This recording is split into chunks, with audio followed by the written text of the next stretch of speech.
Musk Ukraine की काफी मदद कर रहे थे। यूक्रेन में सैटेलाइट अपनी दे रखी है उन्होंने, मतलब पूरी तरह से अपना एक फ्री इंटरनेट सेवाएं दे रखी हैं। ईरान को भी, मतलब ईरान के जो प्रदर्शनकारी हैं, विरोधी हैं, उनको भी एलन मस्क ने इसी तरह से सपोर्ट किया था।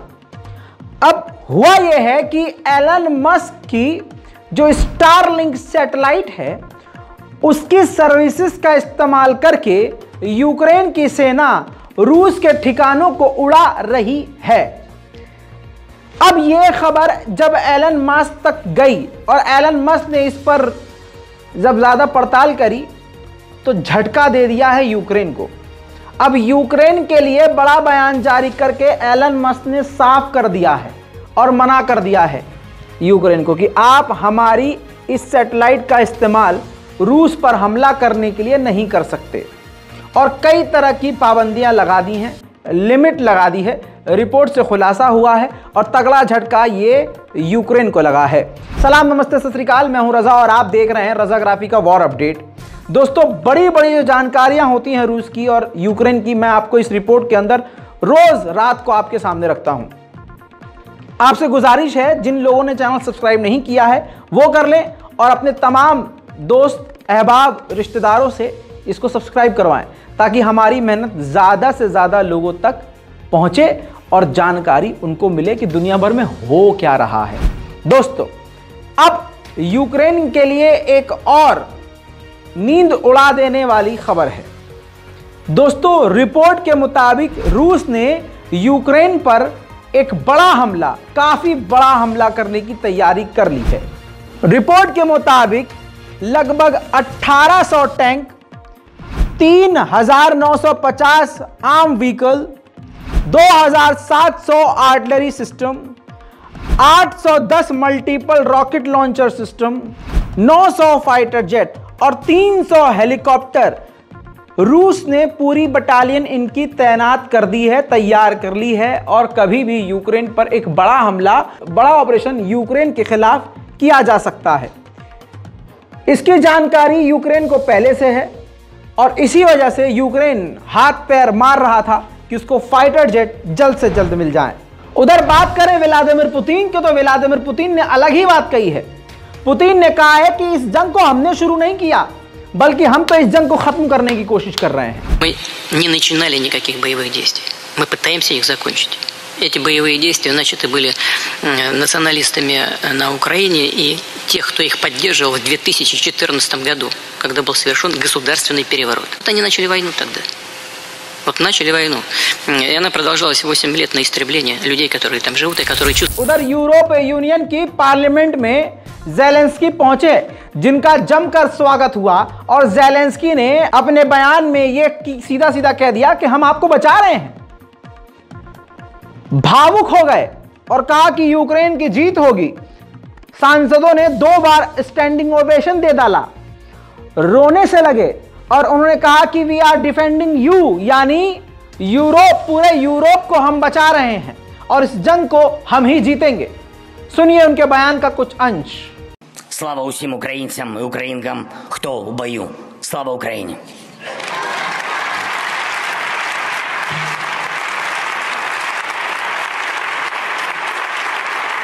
Дуже дякую.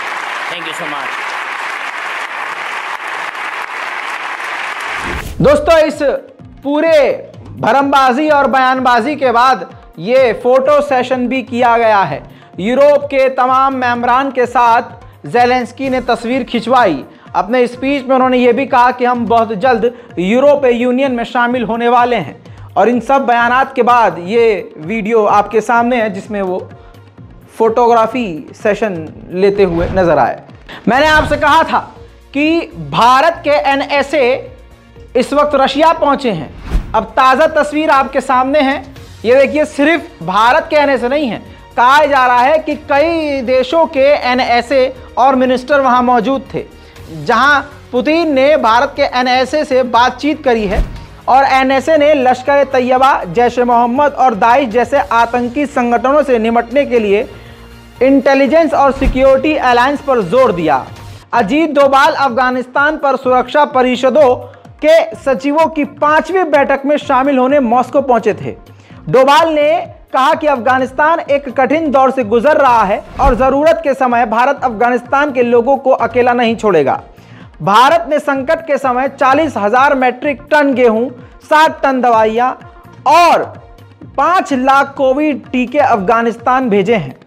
अजीत डोभाल ने यह भी कहा कि रूस और भारत मिलकर आतंकवाद और आतंकी इंटरनेशनल आतंकी संगठनों के खिलाफ जमकर काम करेंगे। अब रूस हमला यूक्रेन पे कब करेगा, बड़ा हमला कब होगा, वो तो बात की बात है, लेकिन यूक्रेन ने रूस के कई ठिकानों पर तोप और टैंकों से बड़े हमले किए हैं।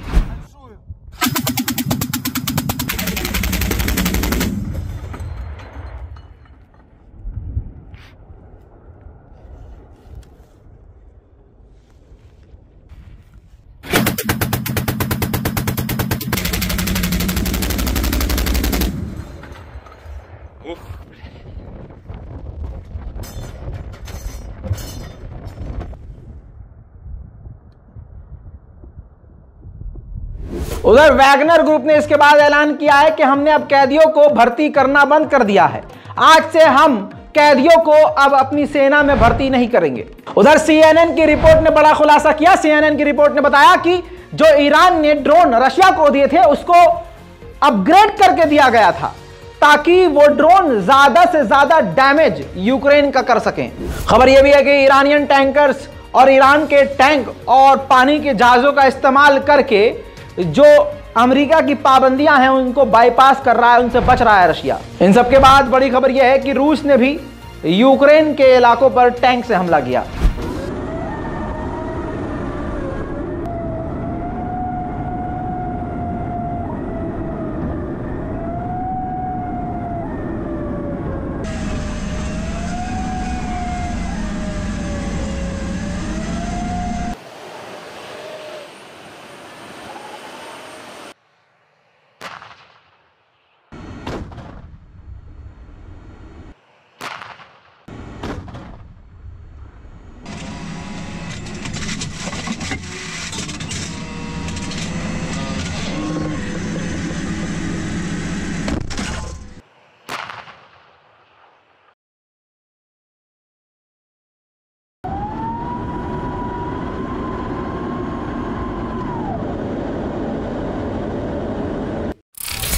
उधर G7 के देशों ने ईरानियन, चाइनीज और नॉर्थ कोरियन कई सारी कंपनियों को ब्लैकलिस्ट कर दिया है।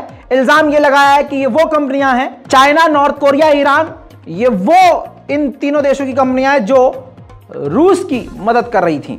फ्रांस के राष्ट्रपति इमैनुअल मैक्रोन ने यह कहा है कि यूक्रेन हम पर भरोसा कर सकता है इस जंग को जीतने के लिए, यानी एक तरह से भरोसा दिलाया है कि हम आपके साथ हैं और आप इस जंग को जीतेंगे, हम पूरी तरह से आपके साथ हैं। दोस्तों, रशिया ने गाइडेड मिसाइल का इस्तेमाल करके यूक्रेन के उस अड्डे को उड़ा दिया। ये काफ़ी बड़ा नुकसान बता रहा हूँ, जहाँ पर वेस्टर्न देशों के हथियार यूक्रेन इकट्ठा कर रहा था और फिर वहाँ से सैनिक उस हथियार को लेकर आगे बढ़ रहे थे, उड़ा दिया है। उधर सूडान पहुँचे हैं रूस के विदेश मंत्री सर्गेई लावरोव। सूडान के साथ काफ़ी गहरे रिश्ते बनाने की कोशिश रशिया कर रहा है ताकि यहाँ भी अपना हाथ पैर फैला सके और बिजनेस कर सके। और सूडान के साथ कहा जा रहा है कि कई तरह की डील भी है जिसमें मिलिट्री अलायंस भी होगा। उधर दोस्तों, IAEA के चीफ यानी न्यूक्लियर, UN के न्यूक्लियर के चीफ पहुंच गए हैं रशिया में मौजूद हैं और रशिया से परमाणु के ऊपर बातचीत करने के लिए वो इस पर जोर देंगे। उधर खुद व्लादिमीर पुतिन ने कहा है और बयान दिया है कि जिन विदेशी कंपनियों ने रूस को छोड़ा था वो काफी भारी नुकसान में चल रही हैं। उधर लिथुआनिया ने ऐलान किया है कि वो 36 एयर डिफेंस सिस्टम यूक्रेन को देने वाला है। बात करें रूस के पूर्व प्रधानमंत्री दिमित्री की, तो ये ताज़ा तस्वीर देखिए, ये उन सभी फैक्ट्रियों के दौरे पर हैं जहां पर टैंक, हथियार, मिसाइल, आर्टिलरी, ये सब चीज़ें बनती हैं। और उनका ये इस महीने कम से कम हमारे हिसाब से तो चौथा और पांचवा दौरा है। За границей. Что мы должны делать в ответ? Понятно, что в этом случае для нас естественно увеличивать производство различных видов вооружений и военной техники, включая современные танки. Речь идет о производстве, модернизации тысяч танков। आपको मालूम है कि डोनेट्स्क के इलाके पर रूस का कब्जा है। अब उस इलाके पर यूक्रेन ने जब मिसाइल दागी तो रूस ने कामयाबी से उन सभी मिसाइलों को इंटरसेप्ट कर लिया। Ракеты сбивают, ёпта, блядь. Во, попали. Красавцы. 4 пуска, 4, блядь. Ебать. Главное, чтобы еще одна. Все, хули. Вы комплект закончили. Да, 400, 400. А еще одна. अब आपको एक वीडियो खतरनाक दिखाना चाहूंगा, जिस वीडियो में यूक्रेन के सैनिक ने वीडियो बनाया है। सामने टैंक है रूस का और वो उसी को, उसके चेहरे को, उस सैनिक को ही निशाना बनाकर फायर कर रहा है। वो पूरा वीडियो आपके सामने है।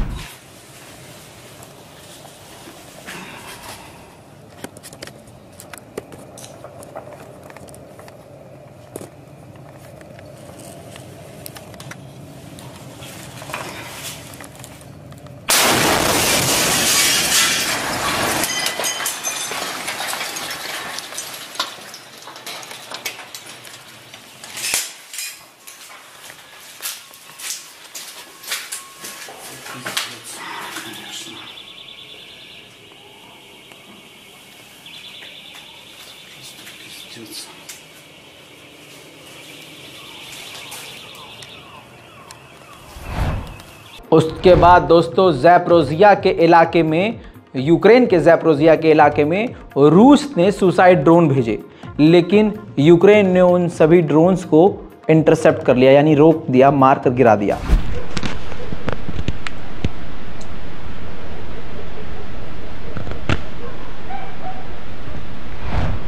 दोनों देशों के बीच टकराव बढ़ता जा रहा है। बातचीत के सारे रास्ते बंद हैं। आज की इस वॉर अपडेट में अभी के लिए इतना ही। इस पूरी रिपोर्ट पर अपनी राय जरूर कमेंट में दीजिए और रिपोर्ट को शेयर कीजिए। जय हिंद।